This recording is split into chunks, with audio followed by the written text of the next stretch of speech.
suis le caporal-chef marine, je suis instructeur en montagne depuis 3 ans au 27e bataillon de chasseurs alpins. Alors mon travail tous les jours au sein de la cellule sécurité montagne, c'est de former les militaires en montagne, donc ceux qui sont présents au bataillon, donc en compagnie de combat, et aussi les personnels qui vont être envoyés à l'école militaire de haute montagne pour être formés là-bas. Donc là actuellement, moi je suis officier traitant au bureau opération instruction du 93e régiment d'artillerie de montagne. Et mon travail consiste à appuyer les unités élémentaires. Je suis engagée au titre de l'École nationale des sous-officiers d'actifs de Saint-Mexan. Je suis allée ensuite au 68e régiment d'artillerie d'Afrique de la Valbonne. Là, j'ai passé le concours de l'EMIA, justement. Et après 3 années de scolarité, j'ai choisi l'artillerie. Parallèlement à ça, j'ai passé des cursus en montagne. Et c'est pareil, j'ai passé le diplôme de chef de détachement.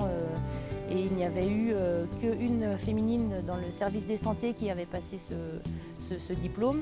Et maintenant, je suis dans ma deuxième partie de carrière où je me mets sur un cursus un petit peu d'expert montagne, donc le moniteur guide militaire, pour m'ouvrir à autre chose et pour être conseiller d'un chef pour tout ce qui est l'expertise montagne. J'ai en 2014 en tant que transmetteur et par la suite je suis passée par la voie semi-directe via le MHM, toujours dans le cursus de transmetteur. Quelle est la réaction des gens lorsque vous dites que vous êtes militaire?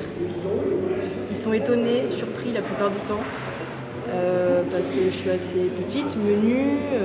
Et en fait, après, en discutant au fur et à mesure de la discussion, les gens sont agréablement étonnés. Alors, on me demande souvent si c'est difficile, chose à laquelle je réponds non. Parce que le plus souvent, on a quand même des formations qui sont, enfin tout le temps en fait, on a des formations qui sont adaptées et qui est adaptée à tout type de profil, y compris des gens qui ne sont pas familiarisés au milieu militaire. Quelles sont les forces des femmes des troupes de montagne?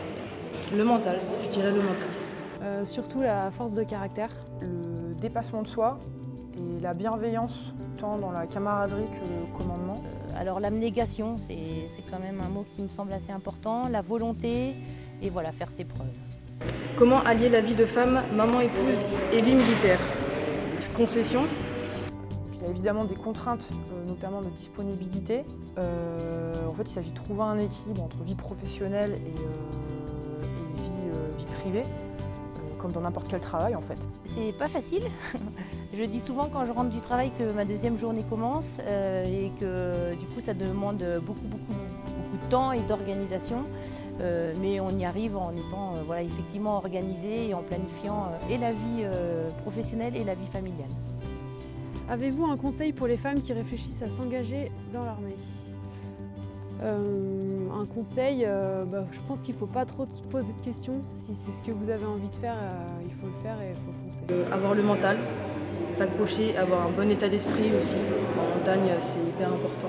Vraiment croire en ses capacités physiques et intellectuelles et à son potentiel.